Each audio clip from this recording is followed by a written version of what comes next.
Clip number 166۔ اس clip میں آپ سورہ نساء کا تعارف اور پہلی آیت کا ترجمہ اور تفسیر قرآن صراط الجنان سنیں گے۔ سورہ نساء کا تعارف۔ مقام نزول۔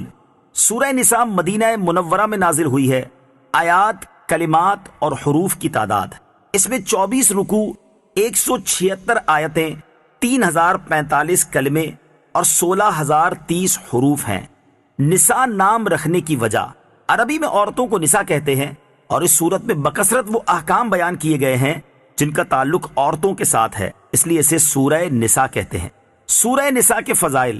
سورہ نساء کی ایک آیت مبارکہ کے بارے میں حضرت عبداللہ بن مسعود رضی اللہ تعالی عنہ فرماتے ہیں کہ نبی کریم علیہ الصلوۃ والسلام نے مجھ سے ارشاد فرمایا، مجھے قرآن مجید پڑھ کر سناؤ۔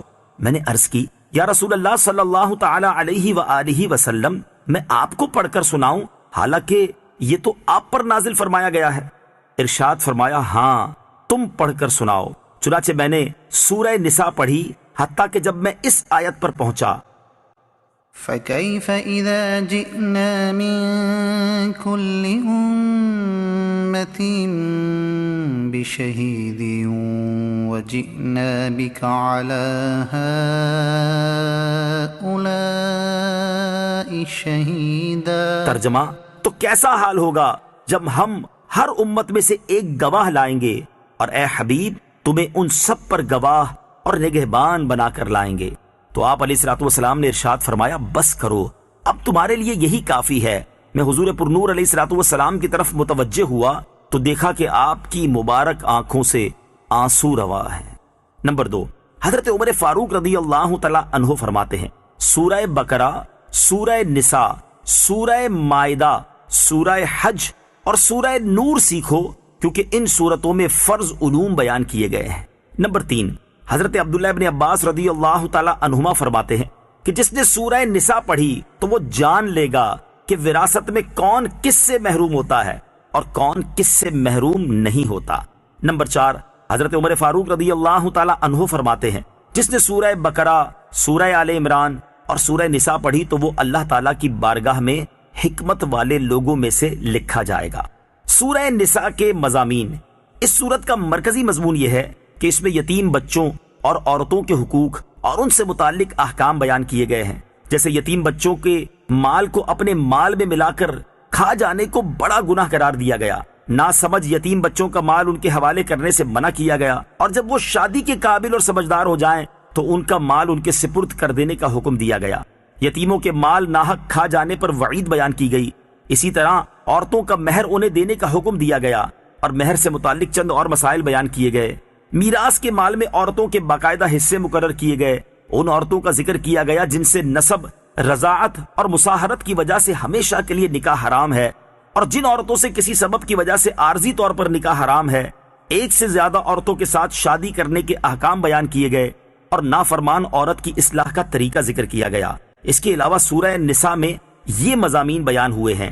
نمبر 1، والدین، رشتہ داروں، یتیموں، مسکینوں، قریبی اور دور کے پڑوسیوں، مسافروں اور لونڈی غلاموں کے ساتھ حسن سلوک اور بھلائی کرنے کا حکم دیا گیا۔ نمبر 2، میراث کے احکام تفصیل کے ساتھ بیان کیے گئے۔ نمبر 3، کن لوگوں کی توبہ مقبول ہے اور کن کی توبہ مقبول نہیں کی جائے گی۔ نمبر 4، شوہر بیوی کے ایک دوسرے پر حقوق اور ازدواجی زندگی کے رہنما اصول بیان کیے گئے ہیں۔ نمبر 5، مال اور خون میں مسلمانوں کے اجتماعی معاملات کے احکام بیان کیے گئے۔ نمبر 6، کبیرہ گناہوں سے بچنے کی فضیلت بیان کی گئی، حسد سے بچنے کا حکم دیا گیا، نیز تکبر، بخل اور ریاکاری کی مذمت بھی بیان کی گئی۔ نمبر 7، جہاد کے بارے میں احکامات بیان کیے گئے۔ نمبر 8، قاتل کے بارے میں احکام، ہجرت کے بارے میں احکام اور نماز خوف کا طریقہ بیان کیا گیا ہے۔ نمبر 9، نیک اعمال کرنے اور گناہوں سے توبہ کرنے کی تلقین کی گئی ہے۔ نمبر 10، اخلاقی اور ملکی معاملات کے اصول اور جنگ کے بعض احکام بیان کیے گئے ہیں۔ نمبر 11، منافقوں، عیسائیوں اور بطور خاص یہودیوں کے خطرات سے مسلمانوں کو آگاہ کیا گیا ہے۔ نمبر 12، اس سورت کے آخر میں حضرت عیسیٰ علیہ الصلوۃ والسلام کے بارے میں عیسائیوں کی گمراہیوں کا ذکر کیا گیا ہے۔ بسم اللہ الرحمن الرحیم۔ ترجمہ، اللہ کے نام سے شروع جو نہایت مہربان رحمت والا ہے۔ يا أيها الناس اتقوا ربكم الذي خلقكم من نفس واحدة وخلق منها زوجها وبث منهما رجالا كثيرا ونساء واتقوا الله الذي تساءلون به والأرحام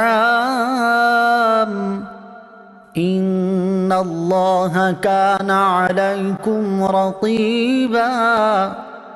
ترجمہ: اے لوگو، اپنے رب سے ڈرو جس نے تمہیں ایک جان سے پیدا کیا اور اسی میں سے اس کا جوڑا پیدا کیا اور ان دونوں سے کثرت سے مرد و عورت پھیلا دیے، اور اللہ سے ڈرو جس کے نام پر ایک دوسرے سے مانگتے ہو اور رشتوں کو توڑنے سے بچو، بے شک اللہ تم پر نگہبان ہے۔ یا ایہا الناس، اے لوگو۔ اس آیت مبارکہ میں تمام بنی آدم کو خطاب کیا گیا ہے اور سب کو تقوی کا حکم دیا ہے۔ کافروں کے لیے تقوی یہ ہے کہ وہ ایمان لائیں اور اعمال صالحہ کریں، اور مسلمانوں کے لیے تقوی یہ ہے کہ ایمان پر ثابت قدم رہیں اور اعمال صالحہ بجا لائیں۔ ہر ایک کو اس کے مطابق تقوی کا حکم ہوگا۔ اس کے بعد یہاں چند چیزیں بیان فرمائیں۔ نمبر 1، اللہ تعالیٰ نے تمام انسانوں کو ایک جان یعنی حضرت آدم علیہ السلام سے پیدا کیا۔ نمبر 2، حضرت آدم علیہ السلام کے وجود سے ان کا جوڑا یعنی حضرت حوا رضی اللہ تعالی عنہا کو پیدا کیا۔ نمبر 3، انہی دونوں حضرات سے زمین میں نسل در نسل کثرت سے مرد و عورت کا سلسلہ جاری ہوا۔